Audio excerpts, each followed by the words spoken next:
everybody, to Navigating Change, the podcast from Teibel Inc. This week on the show, we come to you from the EACUBO Annual Meeting in Philadelphia. Howard is holding court in the Cheers Lounge, and somehow he has managed to corral the regional presidents of the associations of college and university business officers, and in keeping with what has become a tradition, they have gathered with us here on Navigating Change to share their wisdom, their brilliance, their insights, and updates from the regions in this EACUBO After Hours spectacular. Howard, how are you, my friend? Can you introduce the round table? Well, you know what? Let's have each one of them introduce themselves so they can say who they are and where they're from and what they're drinking.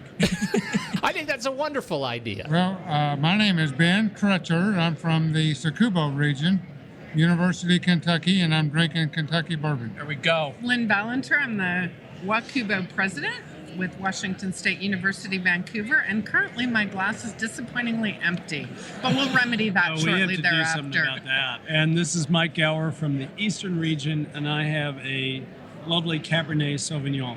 And Mike, tell us who we're missing right now that we're still looking for. Yeah, we are missing Pete Murtaugh from the Central region, who is unfortunately somewhere between here and 17th Street. And I'm a little worried about it.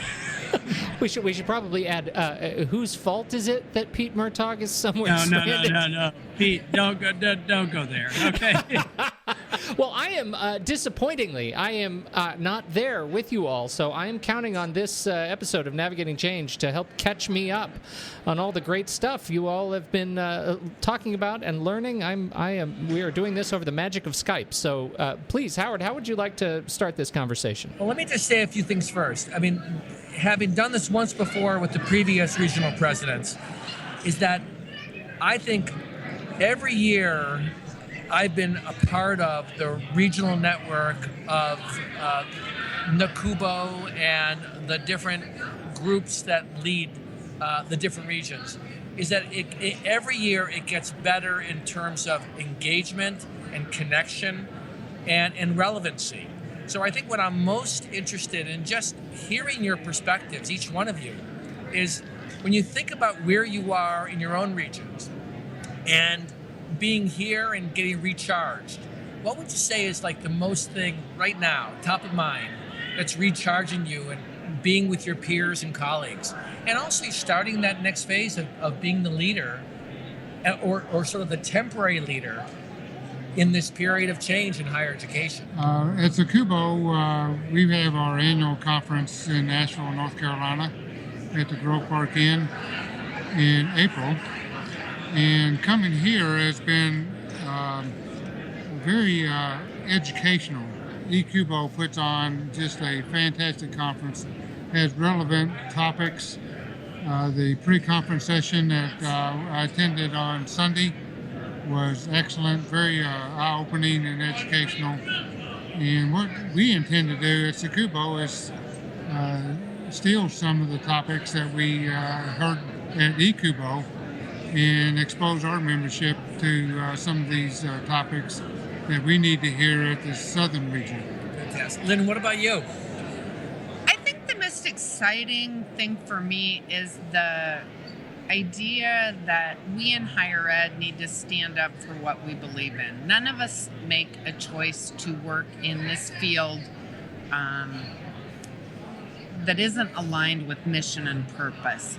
And I think we're a little bit frustrated by the picking at with anecdotes of things that really just aren't true in general. Not that one-offs don't have some validity, but higher ed provides great value. Higher ed transforms people. Higher ed is a socioeconomic change agent.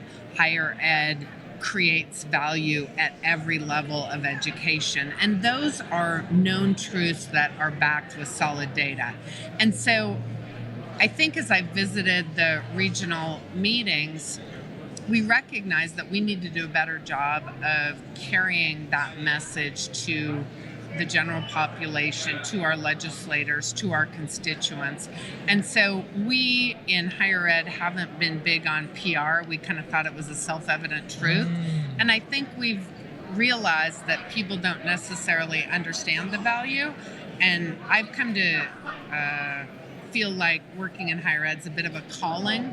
We don't have a lot of people that migrate out of higher ed. Once you start working in higher ed in the business field anyway, you don't tend to leave. And so it has those elements of a calling, a higher purpose. Right. And so the energy that comes from hearing those messages translated in different forms with different data and in different environments has just really emphasized for me the larger purpose that all of us are serving. It's great.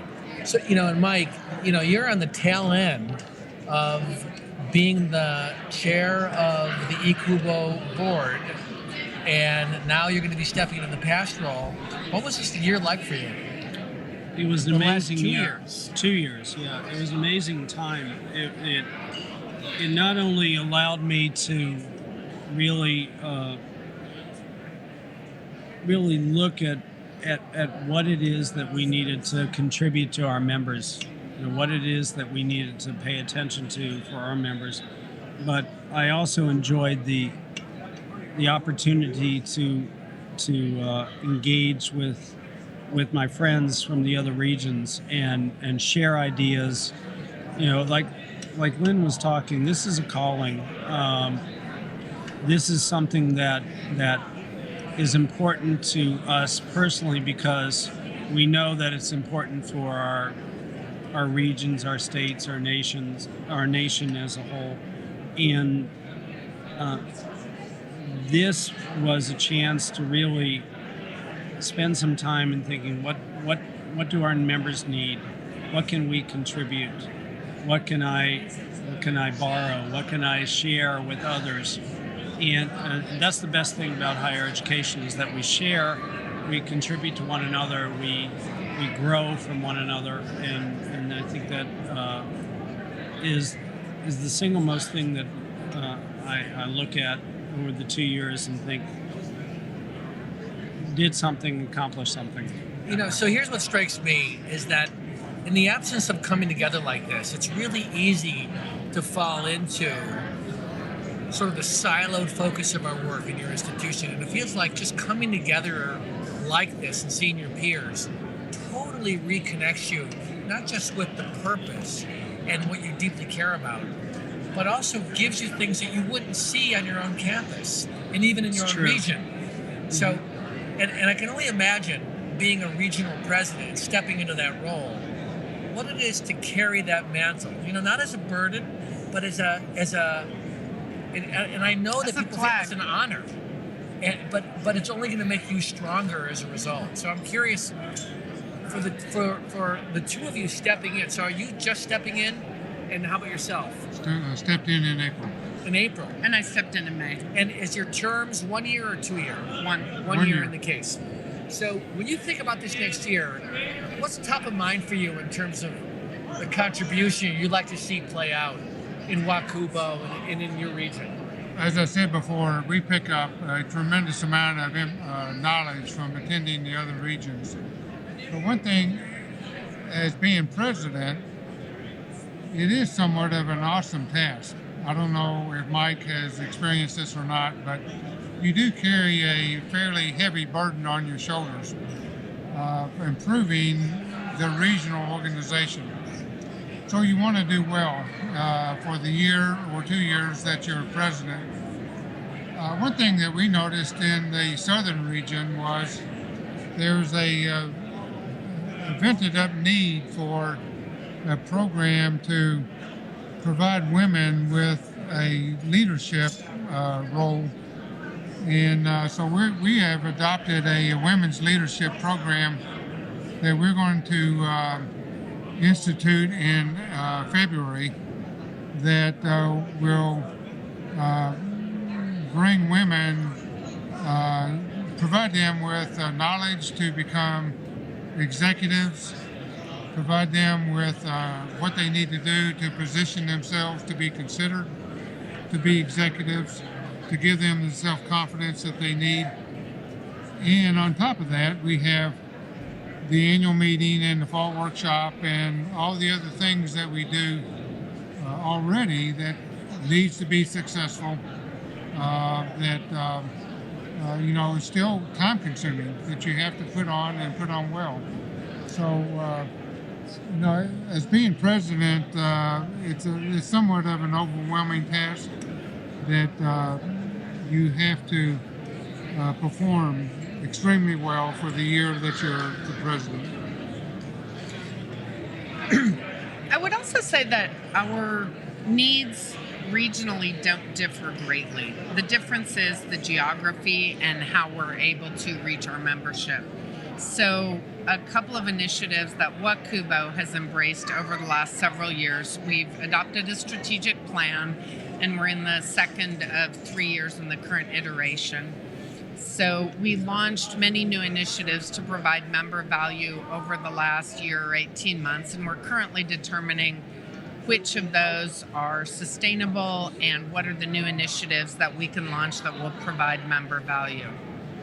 I think it's also important to all of us in higher ed to understand that, as you noted, Howard, just getting together, talking about ideas, sharing commonalities, it's a sharing and giving profession, and so we can all learn from each other. But understanding that coming together provides us with that kind of soul nourishment that allows us to go back to our campuses where in some ways we carry a flag that's different than might be carried, say, from the academic side of the house, and carry it kind of thoughtfully and well. So these conferences allow us to nourish the soul, and that's an important element of all that we do. It's beautiful. I like that. I like that point. I remember visiting with WACUBO back in May. In Tucson, and it was an opportunity to be more of a participant rather than having to be involved in stuff and having to lead stuff, and gave me a chance to sit back and say, the issues are the same. There's a couple of interesting regional nuances, but other than that, we're all in this for the same goals.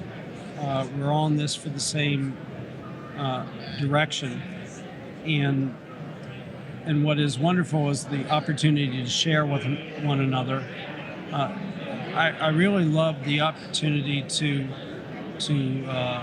see what other regions are doing, see the perspectives, bring those to the East, share back from the East to the others, and that's the way that we roll. We are on the EACUBO board together. That is another opportunity for us to work together, to think differently, to contribute to one another, and just to develop these friendships that are very long-lasting. I want to go back to something that Lynn started with because it was brilliant. There was a bit of a preamble. Higher ed is, and she listed all these wonderful things that higher ed is, and I felt like she missed the last one, which is higher ed is tragically a political football, and it's way too easy to poke at and let politicians take pot shots at it and make it horrible in the eyes of the media. And I also feel very passionately about that particular issue, and I wonder if you gentlemen in the other regions could reflect a little bit on that. What is it that, if this is an issue that is also endemic in your regions, what is it that you find you are doing to help equip your member institutions to have those kinds of conversations, to, as Lynn said, kind of become a leader of that conversation and become a little bit more expert in the art of PR in your roles? Yeah, so what I take away from Lynn having shared that and your question, Pete, is that there's a reality out there that the public domain in some ways has hijacked the conversation. And I think what, Lynn, you're pointing to is we need to take that conversation and own the message. And in some ways, that's part of the burden, right? And the responsibility. But in another way, it's such an incredible opportunity. So when you think about the regions coming together and finding ways to tell a better story, to empower their people to get out there, what are some ways that you're thinking that being part of this contributes to that? The value of higher ed and the value of colleges and universities are two key initiatives that NACUBO has taken on nationally. And so all of us have been part of the one or both of those conversations. And so with the power and skill and connectedness of NACUBO, they're helping lead that effort on talking points, messaging, communication strategy to help disseminate that message. And so that's the power that we as regions have at the grassroots level, but then also with the cohesive staff and leadership at the national level, it works to make an impact that impacts each of us differently, but yet each of us the same. That's great. Well, I think this has been a topic at NACUBO for a number of years, and that is the cost of higher education is going up tremendously over the past few years. If you're publicly funded, that portion of your budget is diminishing, so the cost to the participants going up. So people are asking, what's the value that you're receiving for receiving a degree and coming out of the other end with a huge student debt? So the message is that with a college degree, whether it's a small college or a community college, your ability to earn dollars is greatly enhanced by your investment in higher education. Awesome. And I think that's the message that we need to be a little more clear on to the public and the Congress and to the news media, and that the investment is a good investment, that over the lifetime a college graduate will earn more, be more productive in the community, and overall the community is going to be better off. Mike, is there anything you want to add before we wrap this wonderful conversation up? Yeah, I think that Ben and Lynn have picked up some important points that we hear all the time. We are listening too much to anecdotes and not enough about the real truths of higher education. The anecdotes are the cases where you've got a graduate student who has $100,000 of debt and has no job. Those are the exceptions. Those are not the rule. We need to get better information out about what is the value of higher education, what are the real economics of higher education. That's something that's been very important at the regions, that's been very important at the National Association. Get out some of the real data, get some out of the real truth, and let the public know really what the value that has been historically important about higher education. That continues. That continues in education, that continues in research. It is disinvestment by states. It is economic challenges that we have. Those are the things that really challenge how higher education works, but not so much really that it is unaffordable or it is not the value that it really should be. So here's what I'll tell you, Pete, and then you can say anything else you want to say. What's really true here is this is a family, and you can feel it here. And I know you were here last year, Pete, but they treat each other truly as family. You should see what they're doing now. They're hugging, and of course, Lynn's in the center. Of course. But this is a family of like-minded, committed individuals that come together. And in this case, the presidents see each other at least 4 times a year, maybe more than that, as a way to keep rejuvenated to inspire others. So it's an inspiration for me to be part of this. So I think we're in great shape. Anything else you want to say, Pete? Before we wrap this one up? No, I feel pretty good. I just have to tell you, this has been heavy on my mind. I started watching this show, Mr. Robot. If you haven't seen Mr. Robot, it's a great show. And in the first episode, one of the characters is lamenting how much debt she's in. And it wasn't credit card debt. It wasn't home debt. The only debt that they created her narrative about how bad her life was student loan debt. And that made my heart sink. So I appreciate you all talking about what you all are doing and what EACUBO is doing at the national level. It is clearly an important issue. The media is clearly is taking this in a direction we have a debt problem, but it's troublesome when there is no other side to this narrative. So I personally, as somebody in the classroom, I love that you are doing this. Thank you. This has been a conversation with the regional presidents at the EACUBO Annual Meeting in Philadelphia. Thank you, Howard, for gathering everybody. Thank you all for joining us and downloading the show and listening to the show. We appreciate your kind words and comments, and find everything you need to know about navigating change at TeibelInc.com. Thanks, everybody. On behalf of Howard Teibel, I'm Pete Wright, and we'll catch you next week on Navigating Change, the podcast from Teibel Inc.